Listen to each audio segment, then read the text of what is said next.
morning breakfast niya, oh. Naka-lettuce pa. Nakaletos pa si Snow eh. Parang lion oh.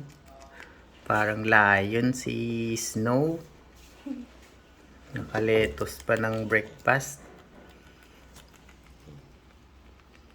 Cute-cute ng haba ng hair. Narinig mo yun? Naggra siya. Uy! Yung pakita ko yun. Oo, nanlatis. Lucky, oh. Parang lion naman si Snow. Bilis kumain ng lettuce ba? Yung lion nga, mas mabilis nga kumain ng meat. Ang haba ng hair ng Snow na yan. Paano kaya pag nilagay ko yung pang lion na dito sa headband?